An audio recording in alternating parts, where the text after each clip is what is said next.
Hi hello ನಮಸ್ತೆ ಎಲ್ಲರಿಗೂ info media ಜಗತ್ತು ಚಾನಲಿನ ಮತ್ತೊಂದು ವಿಡಿಯೋಗೆ ಸ್ವಾಗತ ಸುಸ್ವಾಗತ.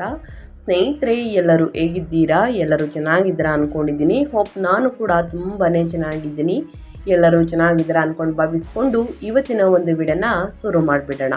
ಇವತ್ತಿನ ಒಂದು ವಿಡಿಯೋದಲ್ಲಿ ಧನು ರಾಶಿಯವರಿಗೆ ಮೇ 1ರಂದು ಸ್ನೇಹಿತರೆ ಹುಣ್ಣಿಮೆ ಇದೆ. ಈ ಹುಣ್ಣಿಮೆಯ ದಿನದಿಂದ ಏನೆಲ್ಲ ಅದೃಷ್ಟದ ಫಲಗಳನ್ನು ಧನು ರಾಶಿಯವರು ಗಳಿಸಲಿದ್ದೀರಿ, ಯಾವುದರ ಬಗ್ಗೆ ಎಚ್ಚರಿಕೆ ವಹಿಸಬೇಕು ಅನ್ನೋದನ್ನ ಕಂಪ್ಲೀಟಾಗಿ ತಿಳಿಸ್ಕೊಡ್ತೀನಿ. ಇದರ ಜೊತೆಗೆ ಜ್ಯೋತಿಷ್ಯದ ಪರಿಹಾರಗಳನ್ನು ತಿಳಿಸ್ಕೊಡ್ತೀನಿ. ನನ್ನ ಚಾನಲ್ನಲ್ಲಿ ಬರುವಂತಹ ಸಣ್ಣ ಪುಟ್ಟ ಪರಿಹಾರದಿಂದ ದೊಡ್ಡ ಸಮಸ್ಯೆಗಳೇ ನಿವಾರಣೆಯಾಗಲಿದೆ ಸ್ನೇಹಿತರೆ.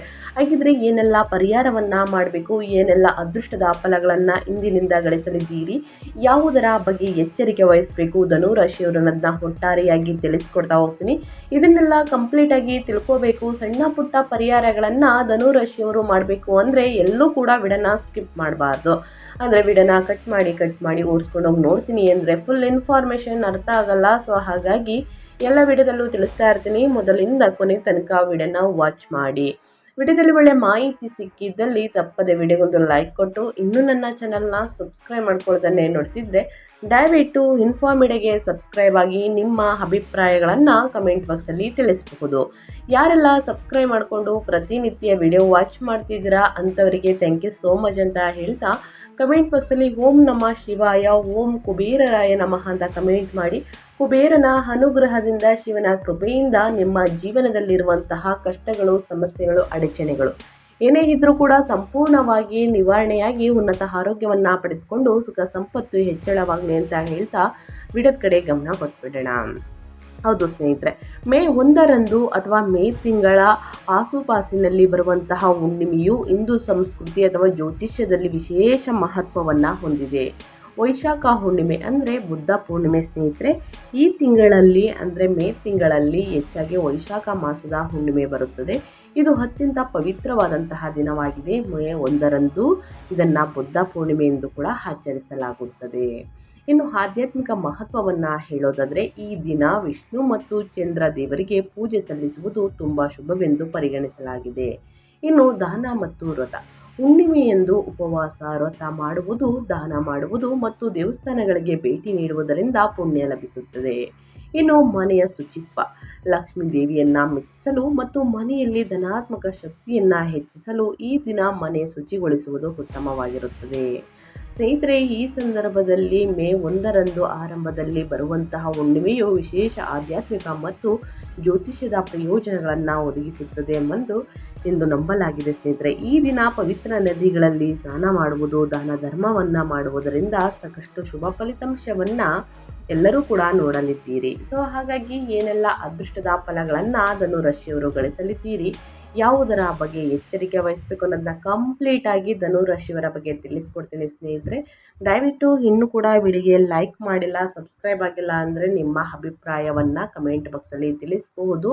ಇನ್ನು ಇದರ ಜೊತೆಗೆ ವಿಡಿಯೋನ ಲೈಕ್ ಮಾಡಿ ಇನ್ಫಾ ಮೀಡಿಯಾಗೆ ಸಬ್ಸ್ಕ್ರೈಬ್ ಆಗಿ ಅಂತ ಹೇಳ್ತಾ, ಈ ಅದೃಷ್ಟ ರಾಶಿ ನಿಮ್ಮ ಕುಟುಂಬದಲ್ಲಿ, ನಿಮ್ಮ ಸ್ನೇಹಿತರಲ್ಲಿ, ನಿಮ್ಮ ಹಿತೈಷಿಗಳು ಯಾರೇ ಆಗಿದ್ರೂ ಕೂಡ ಧನು ರಾಶಿಯವರು ದಯವಿಟ್ಟು ಅವ್ರಿಗೆ ಶೇರ್ ಮಾಡಿ. ನಿಮ್ಮ ಕಡೆಯಿಂದ ಅದೃಷ್ಟದ ಭವಿಷ್ಯವನ್ನು ಅವರು ಕೂಡ ತಿಳ್ಕೊಂಡಂಗಾಗುತ್ತೆ. ಒಟ್ಟಾರೆಯಾಗಿ ಮೇ ತಿಂಗಳಲ್ಲಿ ಧನು ರಾಶಿಯವರಿಗೆ ಕೌಟುಂಬಿಕ ಶಾಂತಿ ಮತ್ತು ಬೌದ್ಧಿಕ ವಿಜಯ ಅಂತಲೇ ಹೇಳಬಹುದು. ಬುದ್ಧ ಪೂರ್ಣಿಮೆಯ ದಿನದಿಂದ ಧನು ರಾಶಿಯವರ ತಾಳ್ಮೆಯನ್ನು ತೀವ್ರವಾಗಿ ಪರೀಕ್ಷಿಸುವಂತಹ ತಿಂಗಳು ಮೇ ತಿಂಗಳು. ಆದರೆ ಅದೇ ಸಮಯದಲ್ಲಿ ನಾಣ್ಯದ ಇನ್ನೊಂದು ಮುಖದಲ್ಲಿ ದೊಡ್ಡ ಪ್ರತಿಫಲಗಳನ್ನು ಸಹ ಸಿದ್ಧಪಡಿಸುತ್ತದೆ. ನಿಮ್ಮ 4ನೇ ಮನೆಯಾದಂತಹ ಮನೆ, ಸುಖ ಮತ್ತು ತಾಯಿಯ ಮನೆ ಮೀನರಾಶಿಯಲ್ಲಿ ಅತ್ಯಂತ ಅಪಾಯಕಾರಿ ಗ್ರಹಗಳ ಸಂಯೋಗವು ನಡೆಯುತ್ತಿದೆ. ಈ ತಿಂಗಳ ಆರಂಭದಿಂದ ಮಂಗಳನು ಇಲ್ಲೇ ಶನಿಯೊಂದಿಗೆ ಸೇರುತ್ತಾನೆ ಮತ್ತು 10ನೇ ಮನೆಯ ಅಧಿಪತಿಯಾದ ಬುಧನು ಇದೇ ತಿಂಗಳು ಅದೇ ಮನೆಯಲ್ಲಿ ನೀಚ ಸ್ಥಿತಿಯನ್ನು ಪ್ರವೇಶಿಸುತ್ತಾನೆ. ಈ 3 ಗ್ರಹಗಳ ಜೋಡಣೆಯು ಮನೆಯಲ್ಲಿ ನಿಮ್ಮ ನೆಮ್ಮದಿಯನ್ನು ಕಸಿದುಕೊಳ್ಳುತ್ತದೆ. ವಾಹನಗಳ ರಿಪೇರಿ, ವೆಹಿಕಲ್ ಬ್ರೇಕ್ಡೌನ್ಸ್ ಅಂತಲೇ ಹೇಳಬಹುದು. ನಿಮ್ಮ ತಾಯಿಯ ಅನಾರೋಗ್ಯ ಅಥವಾ ಆಸ್ತಿಗೆ ಸಂಬಂಧಿಸಿದ ಹಠಾತ್ ವಿವಾದಗಳು ನಿಮ್ಮನ್ನು ಉಸಿರುಗಟ್ಟಿಸುವಂತೆ ಮಾಡಬಹುದು. ಅದ್ಯಾಗೋ ನಾಣ್ಯದ ನಂಬಲಾಗದಷ್ಟು ಅದ್ಭುತವಾದಂತಹ ಇನ್ನೊಂದು ಮುಖವೆಂದರೆ ಸ್ನೇಹಿತರೆ, ನಿಮ್ಮ 9ನೇ ಮನೆ ಭಾಗ್ಯಾಧಿಪತಿಯಾದಂತಹ ಸೂರ್ಯನು ಪುಣ್ಯ ಮತ್ತು ಬುದ್ಧಿಶಕ್ತಿ 5ನೇ ಮನೆಯಲ್ಲಿ ಸ್ನೇಹಿತರೆ ಉಚ್ಚ ಸ್ಥಿತಿಯನ್ನು ತಲುಪುತ್ತಾನೆ. ಇದು ನಿಮ್ಮ ಮಕ್ಕಳು ಭಾರಿ ಯಶಸ್ಸನ್ನು ಸಾಧಿಸುವುದನ್ನು ಖಚಿತಪಡಿಸುತ್ತದೆ. ಇದು ನಿಮ್ಮ ಎಲ್ಲ ಕೌಟುಂಬಿಕ ದುಃಖಗಳನ್ನು ಮರೆಸುವಂತೆ ಮಾಡುತ್ತದೆ. ನಿಮ್ಮ ಲಗ್ನಾಧಿಪತಿಯಾದ ಗುರುವು 7ನೇ ಮನೆಯಲ್ಲಿ ಬಲಶಾಲಿಯಾಗಿರುವುದರಿಂದ ನಿಮ್ಮನ್ನು ಗೌರವಾನ್ವಿತ ಹಾದಿಯಲ್ಲಿ ಮುನ್ನಡೆಸುತ್ತಾನೆ.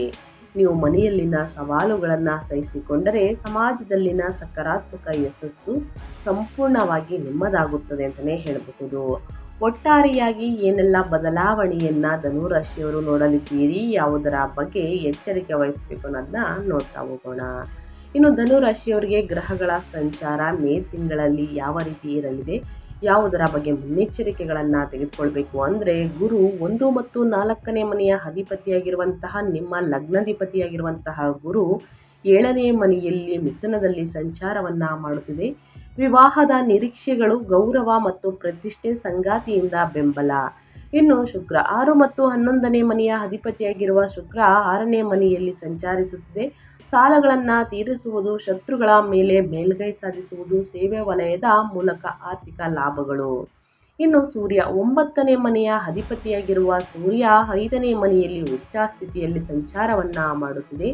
ಮಕ್ಕಳಿಗೆ ಯಶಸ್ಸು, ಕೀರ್ತಿ, ಅತ್ಯುತ್ತಮ ಬುದ್ಧಿಶಕ್ತಿ, ತೀವ್ರವಾದಂತಹ ಸೃಜನಶೀಲತೆ. ಇನ್ನು ಬುಧ 7 ಮತ್ತು 10ನೇ ಮನೆಯ ಅಧಿಪತಿಯಾಗಿರುವ ಬುಧ 4ನೇ ಮನೆಯಲ್ಲಿ ಸಂಚರಿಸುತ್ತಿದೆ. ಕೆಲಸದಲ್ಲಿ ವರ್ಗಾವಣೆ, ವ್ಯಾಪಾರ, ಪಾಲುದಾರರೊಂದಿಗೆ ಗೊಂದಲ, ದಾಖಲೆಗಳಲ್ಲಿ ತಪ್ಪುಗಳು ಅಂತಲೇ ಹೇಳಬಹುದು.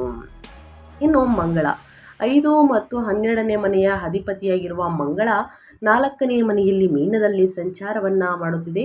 ಮನೆಯಲ್ಲಿ ವಾದ ವಿವಾದಗಳು, ವಾಹನ ರಿಪೇರಿ, ನಿದ್ರಾಹೀನತೆ, ತಾಯಿಯೊಂದಿಗೆ ಘರ್ಷಣೆಗಳು. ಇನ್ನು ಶನಿ 2 ಮತ್ತು 3ನೇ ಮನೆಯ ಅಧಿಪತಿಯಾಗಿರುವ ಶನಿ 4ನೇ ಮನೆಯಲ್ಲಿ ಮೀನದಲ್ಲಿ ಸಂಚಾರವನ್ನು ಮಾಡುತ್ತಿದೆ. ಕೌಟುಂಬಿಕ ಜವಾಬ್ದಾರಿಗಳು, ಮನೆಯಲ್ಲಿ ಅತೃಪ್ತಿ, ಕಾರ್ಯಗಳಲ್ಲಿ ವಿಳಂಬ.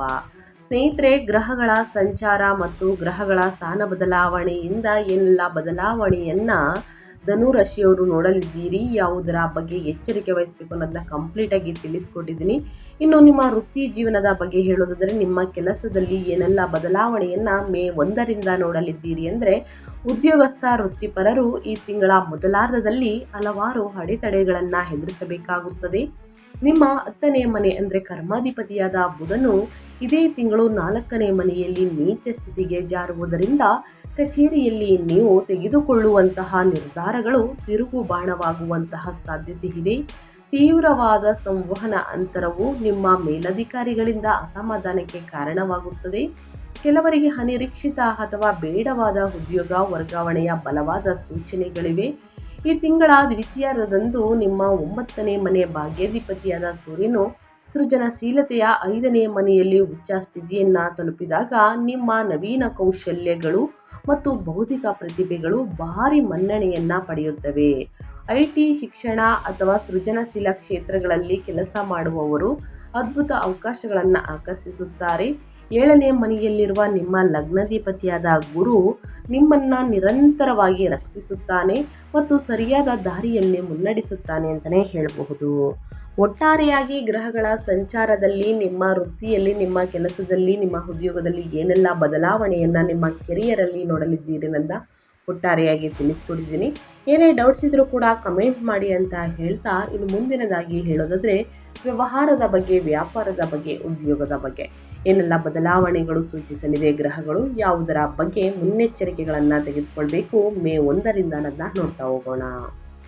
ವ್ಯಾಪಾರ ಮಾಲೀಕರಿಗೆ ನಿಮ್ಮ ಲಗ್ನಾಧಿಪತಿಯಾದ ಗುರು ನಿಮ್ಮ 7ನೇ ಮನೆ ವ್ಯಾಪಾರದ ಮನೆಯಲ್ಲಿ ಕುಳಿತಿರುವುದು ಸ್ನೇಹಿತರೆ ನಂಬಲಾಗದಷ್ಟು ರಕ್ಷಣಾ ಕವಚವಾಗಿದೆ. ನೀವು ಉನ್ನತ ನೈತಿಕತೆ ಮತ್ತು ಮೌಲ್ಯಗಳೊಂದಿಗೆ ನಿಮ್ಮ ವ್ಯಾಪಾರವನ್ನು ನಡೆಸುತ್ತೀರಿ. ಇದು ನಿಮ್ಮ ಬ್ರ್ಯಾಂಡ್ ಮೌಲ್ಯವನ್ನು ಘಾತೀಯವಾಗಿ ಹೆಚ್ಚಿಸುತ್ತದೆ. ಅದಿಯಾಗೋ 7ನೇ ಅಧಿಪತಿಯಾದ ಬುಧ ಮೇ 11ರಿಂದ ಸ್ನೇಹಿತರೆ ಮೇ 31ರವರೆಗೂ ಕೂಡ 4ನೇ ಮನೆಯಲ್ಲಿ ನೀಚನಾಗಿರುವುದರಿಂದ ಸಹಿ ಮಾಡುವ ಮೊದಲು ನೀವು ಪ್ರತಿಯೊಂದು ಒಪ್ಪಂದ ಮತ್ತು ದಾಖಲೆಗಳನ್ನು 2 ಬಾರಿ ಸೂಕ್ಷ್ಮವಾಗಿ ಓದಬೇಕು.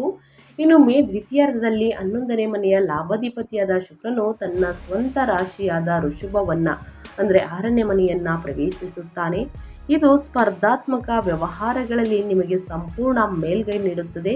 ಸೇವಾ ಆಧಾರಿತ ವ್ಯವಹಾರಗಳು, ಆಸ್ಪತ್ರೆಗಳು ಅಥವಾ ಸ್ನೇಹಿತರೆ ಯಾವುದೇ ವಲಯಗಳಲ್ಲಿ ಕೆಲಸವನ್ನು ಮಾಡುವವರು ತೊಡಗಿರುವವರು ಈ ಅವಧಿಯಲ್ಲಿ ಅಸಾಧಾರಣ ಆರ್ಥಿಕ ಲಾಭವನ್ನು ಪಡೆಯುತ್ತಾರೆ ಅಂತಲೇ ಹೇಳಬಹುದು.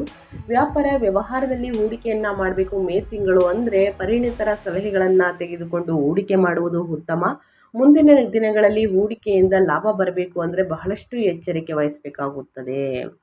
ಇನ್ನು ನಿಮ್ಮ ಹಣಕಾಸಿನ ಬಗ್ಗೆ ಹೇಳೋದಾದರೆ ನಿಮ್ಮ ಫೈನಾನ್ಸಲ್ಲಿ ಏನೆಲ್ಲ ಬದಲಾವಣೆಯನ್ನು ಧನುರಾಶಿಯವರು ನೋಡಲಿದ್ದೀರಿ, ಯಾವುದರ ಬಗ್ಗೆ ಎಚ್ಚರಿಕೆ ವಹಿಸಬೇಕು ಅಂದರೆ ಆರ್ಥಿಕವಾಗಿ ಈ ತಿಂಗಳ ಆರಂಭದಲ್ಲಿ ನಿಮ್ಮನ್ನು ಪರೀಕ್ಷಿಸುತ್ತಿದ್ದಂತೆ ಆದರೆ ಅಂತ್ಯದ ವೇಳೆಗೆ ಅಪಾರ ಪರಿಹಾರವನ್ನು ನೀಡುತ್ತದೆ.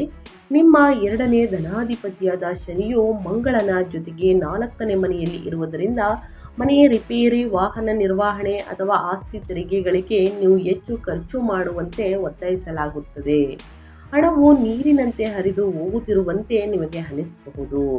ಮೇ ತಿಂಗಳಲ್ಲಿ 5ನೇ ಮನೆಯಲ್ಲಿರುವ ಸೂರ್ಯನ ಪ್ರಭಾವವು ಊಹಾಪೋಹ ಅಥವಾ ಹಿಂದಿನ ಹೂಡಿಕೆಗಳ ಮೂಲಕ ಹಠಾತ್ ಆರ್ಥಿಕ ಲಾಭವನ್ನು ತರುತ್ತದೆ. ಇದಲ್ಲದೆ ಇದೇ ತಿಂಗಳ ದ್ವಿತೀಯಾರ್ಧದಲ್ಲಿ 6ನೇ ಮನೆಯಲ್ಲಿ 11ನೇ ಅಧಿಪತಿಯಾಗಿರುವ ಶುಕ್ರನು ಬಲವಾಗಿ ನೆಲೆಸಿರುವುದರಿಂದ ನಿಮಗೆ ಬರಬೇಕಾದಂತಹ ಹಳೆಯ ಹಣವನ್ನು ನೀವು ಸುಲಭವಾಗಿ ವಸೂಲಿ ಮಾಡುತ್ತೀರಿ ಮತ್ತು ನಿಮ್ಮ ಸ್ವಂತ ಸಾಲಗಳನ್ನು ತೀರಿಸುವಂತಹ ಬುದ್ಧಿವಂತ ಮಾರ್ಗಗಳನ್ನು ಸಹ ಕಂಡುಕೊಳ್ಳುತ್ತೀರಿ ಅಂತಲೇ ಹೇಳಬಹುದು. ಒಟ್ಟಾರೆಯಾಗಿ ಧನುರಾಶಿಯವರು ಹಣಕಾಸಿನ ವಿಚಾರದ ಬಗ್ಗೆ ಯಾವುದರ ಬಗ್ಗೆ ಎಚ್ಚರಿಕೆ ವಹಿಸಬೇಕು, ಏನೆಲ್ಲ ಅದೃಷ್ಟದ ಫಲಗಳನ್ನು ಗಳಿಸಲಿದ್ದೀರಿ ಅನ್ನೋದನ್ನ ತಿಳಿಸ್ಕೊಟ್ಟಿದ್ದೀನಿ. ಸ್ನೇಹಿತರೆ, ಮನೆಗೆ ಬೇಕಾಗಿರುವಂತಹ ವಸ್ತುಗಳನ್ನು ಖರೀದಿ ಮಾಡ್ತೀನಿ ಅಂದರೆ ಖಂಡಿತವಾಗಿಯೂ ಖರೀದಿ ಮಾಡಿ. ಆನ್ಲೈನ್ ಶಾಪಿಂಗನ್ನು ಕಡಿಮೆ ಮಾಡಿ. ಅನಗತ್ಯ ಖರ್ಚುಗಳಿಂದ ಮುಂದಿನ ದಿನಗಳಲ್ಲಿ ಎದುರಾಗಬಹುದು ಹಣಕಾಸಿನ ಸಮಸ್ಯೆ. ಹಾಗಾಗಿ ಒಂದಷ್ಟು ಉಳಿತಾಯವನ್ನು ಮಾಡಿ ಸ್ನೇಹಿತರೆ. ಇನ್ನು ನಿಮ್ಮ ಹೆಲ್ತ್ ಬಗ್ಗೆ ಹೇಳೋದಾದರೆ ನಿಮ್ಮ ಆರೋಗ್ಯದಲ್ಲಿ ಏನೆಲ್ಲ ಬದಲಾವಣೆಗಳನ್ನು ಗ್ರಹಗಳು ಸೂಚಿಸಲಿದೆ, ಯಾವುದರ ಬಗ್ಗೆ ಎಚ್ಚರಿಕೆ ವಹಿಸಬೇಕು ಅಂದರೆ ಹೃದಯದ ಪ್ರದೇಶವನ್ನು ನಿಯಂತ್ರಿಸುವಂತಹ 4ನೇ ಮನೆಯಲ್ಲಿ ಪಾಪದ ಗ್ರಹಗಳ ಸಂಚಾರ, ಎದೆ ಮತ್ತು ಹೃದಯದ ಸಮಸ್ಯೆಗಳು ಬರಬಹುದು. ಯಾಕಂದರೆ ಪಾಪದ ಗ್ರಹಗಳು ಶನಿ ಮತ್ತು ಮಂಗಳನ ಸಂಯೋಗವು ಗಮನಾರ್ಹ ಆರೋಗ್ಯದ ಅಪಾಯಗಳನ್ನು ತಂದೊಡ್ಡುತ್ತದೆ ಸ್ನೇಹಿತರೆ. ಹೃದಯದಲ್ಲಿ ಒಂದು ಥರ ಭಾರ ಅನಿಸುವಿಕೆ, ಎದೆಯಲ್ಲಿ ಕಟ್ಟಿಕೊಳ್ಳುವಿಕೆ, ಗ್ಯಾಸ್ಟ್ರಿಕ್ ಸಮಸ್ಯೆ ಕೂಡ ನಿಮ್ಮನ್ನು ಕಾಡಬಹುದು. ಕಫ ಕಟ್ಟಿಕೊಳ್ಳುವಿಕೆ ಅಂದರೆ ಕಫ ಸ್ನೇಹಿತರೆ, ಅಥವಾ ತೀವ್ರವಾದ ಮಾನಸಿಕ ಆತಂಕ, ಬಳಲುವಂತಹ ಸಾಧ್ಯತೆ ಹೆಚ್ಚು. ನಿದ್ರೆಹೀನತೆಯು ನಿಮ್ಮನ್ನು ಬಹಳವಾಗಿ ಕಾಡಬಹುದು. ನಿಮ್ಮ ತಾಯಿಯ ಆರೋಗ್ಯದ ಕಡೆಗೆ ನೀವು ತೀವ್ರ ಗಮನ ಹರಿಸಬೇಕು. ಜೊತೆಗೆ ನಿಮ್ಮ ಆರೋಗ್ಯದ ಕಡೆ ಅತಿ ಹೆಚ್ಚನ್ನು ಸ್ನೇಹಿತರೆ ಗಮನ ಹರಿಸಬೇಕಾಗುತ್ತದೆ. ಏಕೆಂದರೆ ಆಕೆಗೆ ಭಾರೀ ವೈದ್ಯಕೀಯ ವೆಚ್ಚಗಳು ಸೂಚಿಸಲಾಗಿದೆ. ನಿಮಗೂ ಕೂಡ ಸ್ನೇಹಿತರೆ ಮೆಡಿಕಲ್ ಎಕ್ಸ್ಪೆನ್ಸಸ್ ಅಂತಂದರೆ ಜಾಸ್ತಿ ವೈದ್ಯಕೀಯ ಬಗ್ಗೆ ನೀವು ತಲೆಯನ್ನು ಕೆಡಿಸ್ಕೋತೀರಾ. ಅತಿಯಾದ ನಿಮ್ಮ ಆರೋಗ್ಯದಲ್ಲಿ ನಿರ್ಲಕ್ಷ್ಯೆಯಿಂದ ನಿಮಗೆ ಸ್ನೇಹಿತರೆ ಮುಂದಿನ ದಿನಗಳಲ್ಲಿ ಎದುರಾಗಬಹುದು ಸಮಸ್ಯೆ. ಏನೇ ಸಂಪಾದನೆಯನ್ನು ಮಾಡಿದರೂ ಸ್ನೇಹಿತರೆ ಮೇಯ್ನಾಗಿ ನಿಮ್ಮ ಹೆಲ್ತ್ ಚೆನ್ನಾಗಿರಬೇಕು. ಹಾಗಾಗಿ ಪ್ರತಿದಿನ ತಿನ್ನುವಂತಹ ಆಹಾರದ ಪದ್ಧತಿಯ ಬಗ್ಗೆ ಎಚ್ಚರಿಕೆ ಇರಲಿ. ಪ್ರತಿದಿನ ಯೋಗ, ಧ್ಯಾನ, ಮೆಡಿಟೇಷನನ್ನು ಮಾಡಿ ಅತಿಯಾದ ಒತ್ತಡವನ್ನು ಕಡಿಮೆ ಇಟ್ಕೊಳ್ಳಿ. ವಿಶ್ರಾಂತಿಯನ್ನು ತೆಗೆದುಕೊಳ್ಳಿ. 7ನೇ ಮನೆಯಿಂದ ಲಗ್ನದ ಮೇಲೆ ಗುರುವಿನ ಶುಭ ದೃಷ್ಟಿಯು ಈ ಆರೋಗ್ಯ ಸಮಸ್ಯೆಗಳನ್ನು ತ್ವರಿತವಾಗಿ ನಿಯಂತ್ರಣಕ್ಕೆ ತರುವುದನ್ನು ಖಚಿತಪಡಿಸುತ್ತದೆ. ಮೇ ದ್ವಿತೀಯಾರ್ಧದಂದು ಸೂರ್ಯನು ಬಲವನ್ನು ಪಡೆದ ನಂತರ ನಿಮ್ಮ ಆತ್ಮವಿಶ್ವಾಸ ಮತ್ತು ದೈಹಿಕ ಚೈತನ್ಯವು ದ್ವಿಗುಣಗೊಳ್ಳುತ್ತದೆ ಸ್ನೇಹಿತರೆ. ದ್ವಿತೀಯಾರ್ಧದ ಒಳಗೆ ಸ್ನೇಹಿತರೆ ನಿಮ್ಮ ಆರೋಗ್ಯದ ಬಗ್ಗೆ ಬಹಳಷ್ಟು ಕಾಳಜಿ ವಹಿಸಿ ಅಂತ ಹೇಳ್ತಾ ಧನುರಾಶಿಯವರಿಗೆ ಇನ್ನು ಮುಂದಿನದಾಗಿ ಹೇಳೋದಾದರೆ ಕುಟುಂಬ, ವೈಯಕ್ತಿಕ ಜೀವನದ ಬಗ್ಗೆ ನಿಮ್ಮ ಸಂಬಂಧಗಳಲ್ಲಿ ಏನೆಲ್ಲ ಬದಲಾವಣೆಯನ್ನು ನೋಡಲಿದ್ದೀರಿ ಧನುರಾಶಿಯವರು, ಯಾವುದರ ಬಗ್ಗೆ ಎಚ್ಚರಿಕೆ ವಹಿಸಬೇಕು ಅಂದರೆ ಕೌಟುಂಬಿಕ ಜೀವನ, ವಿಶೇಷವಾಗಿ ಮನೆಯ ವಾತಾವರಣವು ಈ ತಿಂಗಳು ಹೆಚ್ಚು ಅಸ್ಥಿರವಾಗಿರುತ್ತದೆ. 4ನೇ ಮನೆಯಲ್ಲಿ ಮಂಗಳ ಶನಿಯ ಉಗ್ರ ಪ್ರಭಾವವು ತೀವ್ರವಾದ ಆಸ್ತಿ ವಿವಾದಗಳು, ಕಾನೂನು ಬೆದರಿಕೆಗಳು ಅಥವಾ ಕುಟುಂಬ ಸದಸ್ಯರೊಂದಿಗೆ ವಿಶೇಷವಾಗಿ ನಿಮ್ಮ ತಾಯಿ ಅಥವಾ ಹತ್ತಿರದ ಸಂಬಂಧಿಗಳೊಂದಿಗೆ ಕಹಿ ವಾದ ವಿವಾದಗಳನ್ನು ದಾರಿ ಮಾಡಿಕೊಡುತ್ತದೆ. ನಿಮ್ಮ ಮನೆಯ ಅಕ್ಕಪಕ್ಕ ನೆರೆಹೊರೆಯವರಿಂದಲೂ ಕೂಡ ಮನಸ್ತಾಪಗಳು ಹೆಚ್ಚಾಗಲಿದೆ. ಜಗಳಗಳು ಕೂಡ ಆಗಬಹುದು. ಮನೆಯಲ್ಲಿ ನೆಮ್ಮದಿಯ ವಾತಾವರಣ ಸಂಪೂರ್ಣವಾಗಿ ಮಾಯವಾಗುತ್ತದೆ ಸ್ನೇಹಿತರೆ. ಯಾರ ಬಗ್ಗೆನೂ ಕೂಡ ನೀವು ತಲೆ ಕೆಡಿಸ್ಕೋಬೇಡಿ. ನಿಮ್ಮ ದಾರಿ ನಿಮಗೆ ಇರಲಿ ಸ್ನೇಹಿತರೆ. ಆದರೆ ಯಾರ ಬಗ್ಗೆನೂ ಕೂಡ ಹಸ್ತಕ್ಷೇಪವನ್ನು ಮಾಡಬೇಡಿ. ಅತ್ಯಂತ ಸಂತೋಷದ ಸುದ್ದಿ ಏನೆಂದರೆ ಇದೇ ತಿಂಗಳ ದ್ವಿತೀಯಾರ್ಧದಲ್ಲಿ ಸೂರ್ಯನ ಸಂಚಾರ ನಿಮ್ಮ 5ನೇ ಮನೆಗೆ, ಮಕ್ಕಳ ಮನೆಗೆ ಪ್ರವೇಶಿಸುತ್ತಾನೆ. ಇದರಿಂದಾಗಿ ನಿಮ್ಮ ಮಕ್ಕಳು ಅಸಾಧಾರಣ ಪ್ರಗತಿ ಮತ್ತು ಯಶಸ್ಸನ್ನು ಸಾಧಿಸುತ್ತಾರೆ. ಅವರ ವಿಜಯಗಳು ವಿವಾದಗಳನ್ನು ಮರೆಮಾಚುತ್ತದೆ. ನಿಮ್ಮ ಮನೆಯನ್ನು ಅಪಾರ ಸಂತೋಷದಿಂದ ತುಂಬುತ್ತವೆ. ಹೆಚ್ಚುವರಿಯಾಗಿ ಹೇಳಬೇಕು ಅಂದರೆ ನಿಮ್ಮ ಲಗ್ನಾಧಿಪತಿಯಾದ ಗುರು 7ನೇ ಮನೆಯಲ್ಲಿ ಇರುವುದರಿಂದ ನಿಮ್ಮ ಜೀವನ ಸಂಗಾತಿಯು ಬಂಡಾಯಂತೆ ನಿಮ್ಮ ಬೆಂಬಲಕ್ಕೆ ನಿಲ್ಲುತ್ತಾರೆ. ಈ ಕಠಿಣ ಹಂತವನ್ನು ನ್ಯಾವಿಗೇಟ್ ಮಾಡಲು ಸಂಪೂರ್ಣ ಬೆಂಬಲವನ್ನು ನೀಡುತ್ತಾರೆ ಅಂತಲೇ ಹೇಳಬಹುದು. ನಿಮ್ಮ ಅಕ್ಕಪಕ್ಕದವರು, ನೆರೆಯವರೆಯವರು ಸ್ನೇಹಿತರೆ ನಿಮ್ಮ ಮೇಲೆ ಒಂದು ಪಿತೂರಿಯನ್ನು ಮಾಡಿ ಸ್ನೇಹಿತರೆ ನಿಮ್ಮ ನಿದ್ದೆಗೆಡಿಸಬಹುದು. ಆದರೆ ನಿಮ್ಮ ಮಕ್ಕಳ ಭವಿಷ್ಯ ಹೇಗಿರಲಿದೆ ಅಂದರೆ ಒಂದು ಶುಭ ಸುದ್ದಿ ಅಂದರೆ ಸ್ನೇಹಿತರೆ, ಸಾಕಷ್ಟು ನಿಮ್ಮ ಮಕ್ಕಳು ನಿಮಗೊಂಥರ ನೆಮ್ಮದಿಯನ್ನು ಕೊಡುವಂತಹ ಕೆಲಸವನ್ನು ಮಾಡಲಿದ್ದಾರೆ ಸ್ನೇಹಿತರೆ. ಅವರಿಂದ ಒಂದು ಪ್ರಶಂಸೆ ಸಿಗಲಿದೆ ಅಂತಲೇ ಹೇಳಬಹುದು. ಸೊ ಅಲ್ಲಿ ತನಕ ಯಾರ ಬಗ್ಗೆನೂ ಕೂಡ ಹಸ್ತಕ್ಷೇಪ ಮಾಡದೆ ನಿಮ್ಮ ಬಗ್ಗೆ ನೀವು ಯೋಚಿಸಿ ನಿರ್ಧಾರಗಳನ್ನು ತೆಗೆದುಕೊಂಡು ಸುಖ ಸಂಪತ್ತು ನೆಮ್ಮದಿ ಹೆಚ್ಚಳವಾಗಬೇಕು ಅಂತಂದರೆ ಸ್ನೇಹಿತರೆ, ಮೊದಲನೇದಾಗಿ ವಿಶ್ರಾಂತಿಯನ್ನು ತೆಗೆದುಕೊಳ್ಳಿ. ಅತಿಯಾದ ಒತ್ತಡವನ್ನು ಕಡಿಮೆ ಮಾಡಿ ಆರೋಗ್ಯದ ಬಗ್ಗೆ ಕಾಳಜಿ ಇರಲಿ. ಮನೆಯಲ್ಲೂ ಕೂಡ ಶುಭ ಕಾರ್ಯಗಳು ಪ್ರಾರಂಭಗೊಳ್ಳಲಿದೆ. ಸೊ ಹಾಗಾಗಿ ಯಾರ ಹತ್ತಿರನಾದರೂ ಕಿರಿಕಿರಿಯನ್ನು ಮಾಡ್ಕೋಬೇಡಿ. ಇನ್ನು ಮುಂದಿನದಾಗಿ ವಿದ್ಯಾರ್ಥಿಗಳ ಬಗ್ಗೆ ಹೇಳೋದಾದರೆ ಏನೆಲ್ಲ ಬದಲಾವಣೆಯನ್ನು ನೋಡಲಿದ್ದೀರಿ ವಿದ್ಯಾರ್ಥಿಗಳು, ಯಾವುದರ ಬಗ್ಗೆ ಎಚ್ಚರಿಕೆ ವಹಿಸಬೇಕು ಅನ್ನೋದನ್ನ ನೋಡ್ತಾ ಹೋಗೋಣ. ಪ್ರಾಥಮಿಕ ಶಿಕ್ಷಣದ 4ನೇ ಮನೆಯು ತೀವ್ರ ಪಾಪದ ಗ್ರಹಗಳ ಹಿಡಿತದಲ್ಲಿರುವುದರಿಂದ ಮತ್ತು ಶಿಕ್ಷಣದ ಕಾರಕನಾದಂತಹ ಬುಧನು ನೀಚನಾಗಿರುವುದರಿಂದ ತಿಂಗಳ ಮೊದಲ ದಿನದಿಂದನೇ 2 ವಾರಗಳು ವಿದ್ಯಾರ್ಥಿಗಳಿಗೆ ಅಂದರೆ ಮೇ 1ರಿಂದನೇ ಸ್ನೇಹಿತರೆ 2 ವಾರಗಳು ವಿದ್ಯಾರ್ಥಿಗಳಿಗೆ ಅತ್ಯಂತ ಕಷ್ಟಕರವಾಗಿರುತ್ತದೆ. ಏಕಾಗ್ರತೆ ಸಂಪೂರ್ಣವಾಗಿ ಅಸಾಧ್ಯವಾಗಿರುತ್ತದೆ. ದ್ವಿತೀಯಾರ್ಧವು ಬುದ್ಧಿವಂತಿಕೆಯ ಅಂದರೆ 5ನೇ ಮನೆಯಲ್ಲಿ ಬುದ್ಧಿಶಕ್ತಿಯ ಸೂರ್ಯ ಸ್ಥಿತಿಯನ್ನು ತಲುಪಿದ ತಕ್ಷಣ ಮ್ಯಾಜಿಕ್ ಸ್ವಿಚ್ ಆನ್ ಆಗುತ್ತದೆ ನಿಮ್ಮಲ್ಲಿ ಸ್ನೇಹಿತರೆ. ನಿಮ್ಮ ಗ್ರಹಣ ಶಕ್ತಿ ಅದ್ಭುತವಾಗಿರುತ್ತದೆ. ಸ್ಪರ್ಧಾತ್ಮಕ ಪರೀಕ್ಷೆಗಳಿಗೆ ಅಥವಾ ಉನ್ನತ ಶಿಕ್ಷಣವನ್ನು PhD ಅನುಸರಿಸುವಂತಹ ವಿದ್ಯಾರ್ಥಿಗಳು, ಡಾಕ್ಟರನ್ನು ಅನುಸರಿಸುವಂತಹ ವಿದ್ಯಾರ್ಥಿಗಳು ರಾಷ್ಟ್ರೀಯ ಅಥವಾ ಅಂತಾರಾಷ್ಟ್ರೀಯ ಮನ್ನಣೆಯನ್ನು ಸಾಧಿಸುತ್ತಾರೆ. ಇನ್ನು ಸಾಮಾನ್ಯ ವಿದ್ಯಾರ್ಥಿಗಳು ಕಷ್ಟಪಟ್ಟು ಅಧ್ಯಯನದ ಕಡೆ ಗಮನ ಕೊಡಬೇಕಾಗುತ್ತದೆ ಸ್ನೇಹಿತರೆ. ಈ ಸಮಯದಲ್ಲಿ ಮುಂದಿನ ದಿನಗಳಲ್ಲಿ ಉನ್ನತ ಅಂಕಗಳನ್ನು ಗಳಿಸಬೇಕು ಅಂದರೆ ಪ್ರತಿದಿನ ಸ್ನೇಹಿತರೆ ಅಧ್ಯಯನದ ಕಡೆ ಗಮನ ಕೊಡಿ. ಶಿಸ್ತಿನಿಂದ ಗುರು ಹಿರಿಯರನ್ನು ಗೌರವಿಸಿ, ತಂದೆ ತಾಯಿಯ ಮಾತನ್ನು ಪಾಲಿಸಿ ಸ್ನೇಹಿತರ ಬಳಗ ಅತಿ ಹೆಚ್ಚಾಗಿದೆ. ಇದರಿಂದನೂ ಕೂಡ ಮೋಜು ಮಸ್ತಿ ಹೆಚ್ಚಾಗಲಿದೆ ಅಂತಲೇ ಹೇಳಬಹುದು. ಕೆಟ್ಟ ಅಭ್ಯಾಸವನ್ನು ಮಾಡುವಂತಹ ಚಾನ್ಸಸ್ ಇರುತ್ತದೆ. ಸೊ ಹಾಗಾಗಿ ಹನುಮಾನ್ ಚಾಲಿಸವನ್ನು ಓದಿ ಅಧ್ಯಯನದ ಕಡೆ ಗಮನ ಕೊಡಿ ಅಂತ ಹೇಳ್ತಾ ಈ ತಿಂಗಳಲ್ಲಿ ಮೇ ತಿಂಗಳಲ್ಲಿ 2026ರ ಜ್ಯೋತಿಷ್ಯದ ಪರಿಹಾರಗಳನ್ನು ಅನುಸರಿಸಿ ಸ್ನೇಹಿತರೆ. ಅಥವಾ ಹುಣ್ಣಿಮೆ ಇರುವ ಕಾರಣ ಹುಣ್ಣಿಮೆ ದಿನ ಕೂಡ ಮಾಡಬಹುದು. ಶಕ್ತಿಶಾಲಿಯಾದಂತಹ ಹುಣ್ಣಿಮೆ. ನಿಮ್ಮ 4ನೇ ಮನೆಯಲ್ಲಿರುವಂತಹ ತೀವ್ರವಾದ ಮಂಗಳ, ಶನಿ ಮತ್ತು ನೀಚ ಬುಧ ದೋಷಗಳನ್ನು ಹೋಗಲಾಡಿಸಲು ಮತ್ತು ನಿಮ್ಮ ತಾಯಿಯಲ್ಲಿ ಶಾಂತಿಯನ್ನು ಪುನಃಸ್ಥಾಪಿಸಲು ಈ ಪರಿಹಾರಗಳನ್ನು ಅನುಸರಿಸಿ. ಹುಣ್ಣಿಮೆಯ ಸಂಜೆ ಅಥವಾ ಬೆಳಗಿನ ಜಾವದಲ್ಲಿ ಸ್ನೇಹಿತರೆ 6 ಗಂಟೆಯ ಸಮಯದಲ್ಲಿ ಅರಳಿ ಮರದ ಕೆಳಗೆ ದೀಪವನ್ನು ಹಚ್ಚಿ, ಮಣ್ಣಿನ ದೀಪವನ್ನು ಹಚ್ಚಿ ಸ್ನೇಹಿತರೆ. ಅಂದರೆ ಎಳ್ಳೆಣ್ಣೆಯಿಂದನಾದರೂ ಹಚ್ಬೋದು, ಸಾಸಿವೆ ಎಣ್ಣೆಯಿಂದನಾದರೂ ಹಚ್ಬೋದು.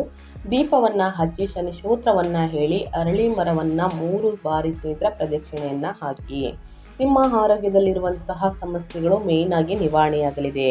ಇನ್ನು ವಿಷ್ಣು ದೇವರ ಆರಾಧನೆ. 10ನೇ ಅಧಿಪತಿಯಾಗಿರುವ ಬುಧನ ನೀಚ ಸ್ಥಿತಿಯನ್ನು ತೆಗೆದುಹಾಕಲು ಮತ್ತು ನಿಮ್ಮ ಕೆಲಸದ ಸ್ಥಳದಲ್ಲಿ ಗೊಂದಲವನ್ನು ನಿವಾರಿಸಲು ಪ್ರತಿ ಬುಧವಾರ ಅಥವಾ ಬುಧವಾರದಂದು ಶ್ರೀ ವಿಷ್ಣು ಸಹಸ್ರನಾಮ ಸ್ತೋತ್ರವನ್ನು ಪಠಿಸಿ.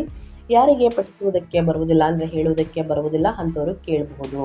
ಇನ್ನು ತಂದೆ ತಾಯಿಯ ಸೇವೆ, ಹಿರಿಯರ ಸೇವೆಯನ್ನು ಮಾಡಿ. ನಿಮ್ಮ 4ನೇ ಮನೆ ಮತ್ತು ನಿಮ್ಮ ತಾಯಿಯು ತೀವ್ರವಾದ ಜ್ಯೋತಿಷ್ಯದ ದೋಷಗಳನ್ನು ಎದುರಿಸುತ್ತಿರುವುದರಿಂದ, ಅನಾರೋಗ್ಯದಿಂದ ಬಳಲುತ್ತಿರುವುದರಿಂದ ನಿಮ್ಮ ತಾಯಿಯನ್ನು ಗೌರವಿಸುವುದು, ಅವಳಿಗೆ ಸೇವೆ ಮಾಡುವುದು, ಪ್ರತಿದಿನ ಅವಳ ಆಶೀರ್ವಾದವನ್ನು ತೆಗೆದುಕೊಳ್ಳುವುದು, ಪಡೆಯುವುದು ಅಂತಿಮ ಮತ್ತು ಅತ್ಯಂತ ಶಕ್ತಿಶಾಲಿಯಾದಂತಹ ಪರಿಹಾರವಾಗಿದೆ. ಇನ್ನು ಹನುಮಾನ್ ಚಾಲಿಸ. ಮನೆಯಲ್ಲಿ ಅಶಾಂತಿ, ಕೋಪ ಮತ್ತು ಆಸ್ತಿಗೆ ಸಂಬಂಧಿಸಿದ ಕಾನೂನು ವಿವಾದಗಳನ್ನು ಕಡಿಮೆ ಮಾಡಲು ಪ್ರತಿ ಮಂಗಳವಾರ ಮತ್ತು ಶನಿವಾರ ಹನುಮಂತನನ್ನು ಆರಾಧಿಸಿ ಹನುಮಾನ್ ಚಾಲಿಸವನ್ನು ಪಠಿಸಿ. ಕಷ್ಟಗಳು, ಸಮಸ್ಯೆಗಳು ಕ್ರಮೇಣವಾಗಿ ಕಡಿಮೆಯಾಗಲಿದೆ ಅಂತಲೇ ಹೇಳ್ಬೋದು ಧನುರಾಶಿಯವರಿಗೆ. ಸೊ ಹಾಗಾಗಿ ಈ ಸಣ್ಣ ಪುಟ್ಟ ಪರಿಹಾರಗಳನ್ನು ಅನುಸರಿಸಿ ನಿಮ್ಮ ದೊಡ್ಡ ಸಮಸ್ಯೆಗಳೇ ನಿವಾರಣೆಯಾಗಲಿದೆ ಅಂತ ಹೇಳ್ತಾ ನಾನು ವಿಡಿಯೋನ ಎಂಡ್ ಮಾಡ್ತಾ ಇದ್ದೀನಿ. ಇವತ್ತಿನ ಒಂದು ವಿಡಿಯೋದಲ್ಲಿ ಸಂಪೂರ್ಣ ಮಾಹಿತಿ ಸಿಕ್ಕಿದ್ದಲ್ಲಿ, ಈ ವಿಡಿಯೋ ಯೂಸ್ಫುಲ್ ಅನಿಸಿದ್ದಲ್ಲಿ ವಿಡಿಯೋಗೆ ಲೈಕ್ ಮಾಡೋದನ್ನ ಮರ್ತಿದ್ರೆ ದಯವಿಟ್ಟು ಲೈಕ್ ಮಾಡಿ. ಇನ್ನೂ ನನ್ನ ಚಾನಲ್ನ ಸಬ್ಸ್ಕ್ರೈಬ್ ಮಾಡ್ಕೊಳ್ಳೋದನ್ನೇ ನೋಡ್ತಿದ್ರೆ ಇನ್ಫಾರ್ಮ್ ವಿಡಿಯೋಗೆ ಸಬ್ಸ್ಕ್ರೈಬ್ ಆಗಿ ನಿಮ್ಮ ಅಭಿಪ್ರಾಯಗಳನ್ನು ಕಮೆಂಟ್ ಬಾಕ್ಸಲ್ಲಿ ತಿಳಿಸಬಹುದು. ಯಾರೆಲ್ಲ ಸಬ್ಸ್ಕ್ರೈಬ್ ಮಾಡಿಕೊಂಡು ಪ್ರತಿನಿತ್ಯ ವಿಡಿಯೋ ವಾಚ್ ಮಾಡ್ತಿದ್ದೀರಾ ಅಂಥವರಿಗೆ ಥ್ಯಾಂಕ್ ಯು ಸೋ ಮಚ್ ಅಂತ ಹೇಳ್ತಾ, ನಿಮಗೂ ಮತ್ತು ನಿಮ್ಮ ಕುಟುಂಬಕ್ಕೆ ತುಂಬಾ ಒಳ್ಳೆಯದಾಗಲಿ. ಶಿವನ ಅನುಗ್ರಹ, ಶನಿದೇವರ ಕೃಪೆ, ಶನಿಬಲ ಗುರುಬಲ ಎರಡೂ ಕೂಡ ಗಟ್ಟಿಯಾಗಿರಲಿ ಅಂತ ಹೇಳ್ತಾ, ಮತ್ತೊಂದು ವಿಡಿಯೋ ಜೊತೆ ಮತ್ತೊಂದು ಹೊಸ ಭವಿಷ್ಯದಲ್ಲಿ ಹೊಸ ಅಪ್ಡೇಟಲ್ಲಿ ಸಿಗ್ತೀನಿ. Thank you for watching.